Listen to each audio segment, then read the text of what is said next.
new difference between the nuclear fusion and nuclear fission will be explained as a case study, and also the accident happened due to nuclear power plant will be also addressed by the students, following students.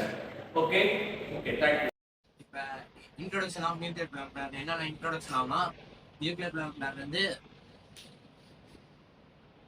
எலக்ட்ரிசிட்டியில் produce ஆகும். இதில் electricity energy release பண்ணால் nuclear reaction.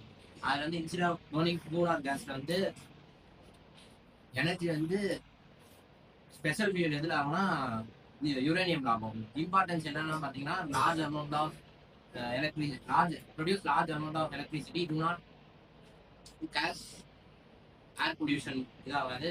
Run long period ஆகும். நான் வந்து functions வைக்கணும்னு சொல்லுவாங்க. Nuclear power பிளான்ட்ல வந்து first கோர்ல வந்து ரியாக்டர் இருக்கும். அந்த ரியாக்டர்ல வந்து உள்ள வந்து ஜிர்கோனியம் ராட்ஸ்ல வந்து யுரேனியம் பில்லட்ஸ் வந்து ஃபிட் பண்ணிருப்போம்.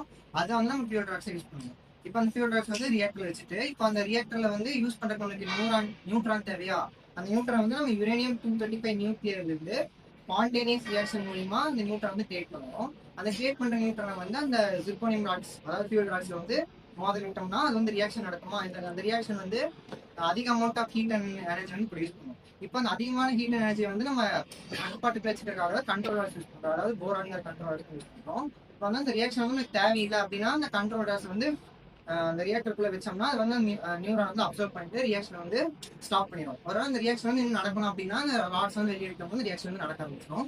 இப்போ அந்த ரியாக்ஷன் வந்து அந்த நியூட்ரான் வந்து ப்ரொடியூஸ் பண்ணுறது வந்து ரொம்ப ஃபாஸ்ட்டாக இருக்கும். அதை வந்து நம்ம ஸ்லோ பண்ணுறதுக்கு வந்து மாடரேட் யூஸ் பண்ணுறோம். அந்த மாடரேட் என்ன பண்ணணும்னா அந்த ஃபாஸ்ட் மூவிங் நியூட்ரான்ஸை வந்து ஸ்லோ பண்ணி அந்த நியூட்ரான்ஸ் வந்து ஸ்லோவாக மூவ் வைக்கும். அப்போ அந்த ரியாக்ஷன் வந்து ரொம்ப ஸ்டெடியாக இருக்கும். இப்போ இந்த அதிகமான ஹீட் அண்ட் எனர்ஜி வந்து கூலண்ட் வச்சு, அதாவது டியூட்ரியம் D2O அப்படிங்கிற டியூட்ரியம் வந்து அது நல்ல கூலண்ட். அந்த கூலண்ட் வச்சு ப்ரொடியூஸ் ஆகிற ஹீட் வந்து அப்சர்வ் பண்ணுவோம். அந்த ரியாக்டர் சுற்றி தான் அந்த கூலண்ட் இருக்கும். அப்போ அந்த ஹீட் வந்து அந்த கூலண்ட் வந்து அப்சர்வ் பண்ணுவோம். அப்சர்வ் பண்ணதுக்கப்புறம் அந்த கூலண்ட் வந்து இன்னொரு செட் ஆஃப் ப்ரெஷரைஸ்டு வால்வு கொண்டு போவோம். அந்த ப்ரெஷரைஸ்டு வால்வு வந்து நார்மல் வாட்டர் இருக்கும். இப்போ என்ன பண்ணுவோம்னா, இப்போ இந்த சைடு அந்த கூலண்ட் வந்து போகும்போது அந்த கூலண்ட் வந்து ரொம்ப சூடாக இருக்கும். அந்த ஹீட் வந்து அப்சர்வ் பண்ணிட்டு அந்த கூலண்ட் வந்து இந்த இருக்க அந்த வாட்டரை வந்து மீட் பண்ணும்போது ரொம்ப அதிகமான ஹீட் ப்ரொடியூஸ் ஆகும். அதாவது நார்மல் வாட்டர் அந்த நார்மல் வாட்டர் ஹீட் பண்ணி அது வந்து ஸ்டீம் ப்ரொடியூஸ் பண்ணிருக்கும். இப்போ அந்த ஸ்டீம் வந்து ரொம்ப ப்ரெஷராக இருக்கும். அந்த ப்ரெஷரான ஸ்டீம் வந்து நம்ம வந்து டர்பைன் மாதிரி இருப்பாங்க. அதாவது ஒரு செட் ஆஃப் 4-5 டர்பைன் இருக்கும். அது வந்து ஷார்ட் கனெக்ட் பண்ணி வச்சிருப்பாங்க. இப்போ அந்த ஷார்ட் வந்து ஜென்ரேட்டரோட கனெக்ட் ஆயிருக்கும். இப்போ அந்த டர்பைன்ல வந்து அந்த ஸ்டீம் பண்ணிட்டு டர்பைன் சுத்த ஆரம்பிக்கும் போது அந்த ஷாஃப்ட் சுத்துமா, அந்த ஷாஃப்ட் சுத்தும் போது ஜென்ரேட்டர்ல இருக்க மேக்னெட்டிக் போல்ஸ் வந்து ரொட்டேட் ஆகி எலக்ட்ரிசிட்டி ப்ரொடியூஸ் ஆகும். இப்போ ப்ரொடியூஸ் ஆகிற எலக்ட்ரிசிட்டி வந்து டிரான்ஸ்ஃபார்மர் மூலியமா நம்ம வந்து வீடு, இண்டஸ்ட்ரி அந்த மாதிரிலாம் கொண்டு போய்க்கலாம். இப்போ அந்த ப்ரொடியூஸ் ஆகிற அந்த ஸ்டீம், இப்போ அந்த ஸ்டீம் வந்து டர்பைன் மாறிட்டதுக்கு அப்புறம் அந்த ஸ்டீம் வந்து நம்ம திரும்ப ரீயூஸ் பண்ணலாம். எப்படின்னா கண்டென்சர் வந்து என்ன பண்ணணும்னா அந்த சூடான ஸ்டீமை வந்து கூல் பண்ணி திரும்ப வாட்டரா உருவாக்கி நம்ம திரும்ப அந்த வாட்டர் வந்து நம்ம ரீயூஸ் பண்ணிக்கலாம். இப்போ இந்த ரியாக்ஷன் மூலமா நம்ம வந்து 1000 இருந்து 2000 மெகாவாட்ஸ் எலக்ட்ரிசிட்டி வந்து ப்ரொடியூஸ் பண்ணலாம். அது வந்து கண்டினியூஸா ப்ரொடியூஸ் பண்ணலாம்.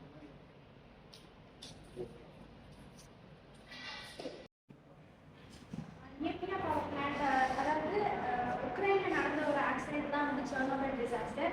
ஸோ அந்த செர்னோபில் டிசாஸ்டர் வந்து April 26, 1986 நடந்த ஒரு ஆக்சிடென்ட்னு சொல்லலாம்.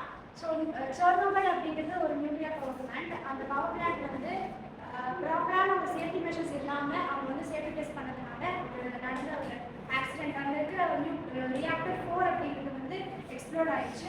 ஸோ அதனால பக்கத்தில் ட்ரிப்யார்ட் அப்படிங்கிற ஒரு டவுனில் வந்து இருக்கிற பீப்புளெலாம் வந்து ரொம்பவே சஃபர் ஆகிறாங்க. அங்கே நடந்த ஆக்சிடென்ட்னால வித்தின் அ ஹார்ஸ்ல வந்து அந்த பீப்புளெலாம் வந்து வேறு இடத்துக்கு எவாக்குவேட் பண்ண வேண்டிய சுச்சுவேஷன் வந்து கிரியேட் ஆயிடுச்சு. ஸோ இதனால் என்ன அப்படின்னா, ப்ராப்பரான சேஃப்டி மெஷர்ஸ் இருந்தால் மட்டும்தான் எந்த ஒரு நியூக்ளியர் பவர் பிளான்ட்லையும் வந்து சேஃப்டி டெஸ்ட் பண்ணணும் அப்படின்னு சொல்லிட்டு கவர்மெண்ட் சைட்லேருந்து ஒரு அனௌன்ஸ்மெண்ட் கொடுத்துருக்காங்க. ஸோ இதெல்லாம் வந்து உக்ரைனோட இதில் பேஸ்டாக வந்து இந்த கவர்மெண்ட் ரூல்ஸ் எல்லாம் வந்து அனௌன்ஸ் பண்ணியிருக்காங்க. ஸோ அது எஃபர்ட்ஸ் பற்றி சொல்ல போகிறேன். இந்த செர்னோபில் டிசாஸ்டர் வந்து இன்னுமே அது வந்து அஃபெக்ட் ஆகிட்டு அந்த பிளேஸில் வந்து. ஸோ அங்கே இருக்கிற பீப்புள்ஸ் வந்து இந்த ரேடியேஷன் எக்ஸ்ப்ளோஷன்னால நிறையா டிசீஸ், அந்த கேன்சர்ஸ், அந்த மாதிரி நிறைய ஹெல்த் இஷ்யூஸ் எல்லாம் ஒன்றுமே அவங்க அஃபெக்ட் பண்ணுறாங்க. அங்கே இருக்கிற லேண்ட்ஸ் எல்லாம் ஒன்றுமே அன்சேஃபாக இருக்குது, அவங்க வாழ்றதுக்காக அன்சேஃபாக இருக்குது.